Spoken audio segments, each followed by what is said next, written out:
Biografi Militer Presiden RI Jenderal Prabowo diangkat dari buku Prabowo Sang Patriot, karya Dr. Hikmat Israr. Dangki para komando Grup 1 Kopasanda. Kembali dari daerah operasi Timur Timur pada tahun 1977, Prabowo diangkat sebagai Komandan Kompi 112. Selanjutnya pada tahun 1978, Prabowo dan pasukannya kembali dikirim ke daerah operasi Timur Timur dengan kode Nanggala 28. Seringnya diberangkatkan Prabowo ke daerah operasi tim-tim menurut seniornya, M. Yunus Yosfiah, bukanlah karena doyan bertempur. Akan tetapi, karena memang tugas dan kepercayaan yang diberikan oleh negara pada Prabowo yang memang mesti harus ditunaikan sebagai seorang prajurit. Ada berbagai kesan yang diberikan oleh rekan maupun anak buah Prabowo saat melaksanakan tugas operasi di tim-tim. Seperti pernah selama sepekan, Prabowo dan pasukannya tidak mendapatkan pasokan makanan lantaran memasuki daerah rawan di mana helikopter yang mengantarkan logistik tidak berani mendarat. Dalam keadaan tanpa makanan, Prabowo bersama pasukannya tetap bertahan hidup. Dengan mengandalkan singkong dan rebung, pasukannya terus mengejar milisi Fretilin. Dalam sebuah blog, seorang bekas anak buah Prabowo mengisahkan keberanian dan kepemimpinan lapangan Prabowo dalam bertempur menghadapi pasukan musuh. Kisah heroik itu seperti yang terdengar pada dialog berikut. Tunggu mas, jangan bergerak dulu. Tidak, ini pertempuran Ilham. Jangan mas, saya dulu yang mati. Tetap konsen Ilham. Prajurit akan bersemangat jika melihat komandannya bersemangat. Sersan Laode tak mau ambil resiko. Ia segera membekap badan Kapten Prabowo, menggulingkannya ke tanah, menekan dengan separuh badan, lalu melepaskan rentetan peluru ke arah musuh. Di benaknya, Kapten Prabowo tidak boleh gugur di medan tempur. Seberani apapun komandannya itu, ia adalah obor yang menghangatkan mereka di kala gundah dan menjadi penyemangat pasukan di segala waktu.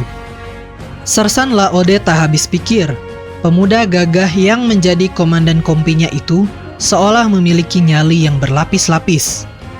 Keberaniannya di medan tempur sama sekali tak mengisyaratkan jika ia adalah putra seorang begawan ekonomi dan menantu dari seorang presiden yang amat disegani dunia internasional kala itu. Letupan senjata api berkali-kali menghantam pasukan Kapten Prabowo. Nyaris saja nyawa mereka melayang. Tapi Prabowo mampu mengatur strategi jitu buat anak buahnya hingga tak satupun peluru-peluru milisi Fretilin mengenai sasaran. Membaca situasi itu, Prabowo tak ciut. Ia terus membakar semangat pasukannya untuk memukul mundur pasukan musuh. Strategi itu membuahkan hasil. Beberapa musuh tertembak mati dan yang lainnya kocar-kacir melarikan diri ke hutan-hutan. Situasi mereda, target untuk menguasai medan lawan terpenuhi. Malam mulai senyap, yang terdengar hanya suara jangkrik dan suara burung hantu malam di belantara tanah berkapur dan hutan-hutan timur. Laode juga menceritakan bahwa Prabowo adalah sosok komandan yang pemberani di medan tempur dan tegas dalam mengambil keputusan. Suatu saat Prabowo dan pasukannya, tim Nanggala 28, mendapat tugas yang tidak ringan. Pasukan Prabowo bersama pasukan lainnya ditugaskan untuk mencari, menemukan, dan menghancurkan pasukan Fretilin di bawah pimpinan Nicolau dos Reis Labato, yang saat itu juga memegang jabatan sebagai Presiden dan Menteri Pertahanan Fretilin. Dalam tugas ini, tim Nanggala 28 pimpinan Prabowo melaksanakan tugas operasi bersama satuan lain, yaitu Yonif 744, Yonif 700, dan Yonif 401 Raiders. Dalam suatu pengejaran terhadap pasukan Fretilin di Maubes kecil yang sudah hampir 2 minggu dilakukan, akhirnya pasukan pimpinan Prabowo pada tanggal 30 Desember 1978 sekitar pukul 5 berhasil menemukan jejak pasukan Fretilin yang tengah bergerak ke arah selatan. Penemuan jejak tersebut langsung dilaporkan oleh Prabowo pada Mayor Yunus Yosfiah Danyon 744, yang selanjutnya diteruskan ke Komandan Sektor Tengah, Kolonel Infanteri Sahala Raja Guguk, dan sektor segera memerintahkan pengempungan terhadap sasaran. Dengan informasi pasukan sebagai berikut.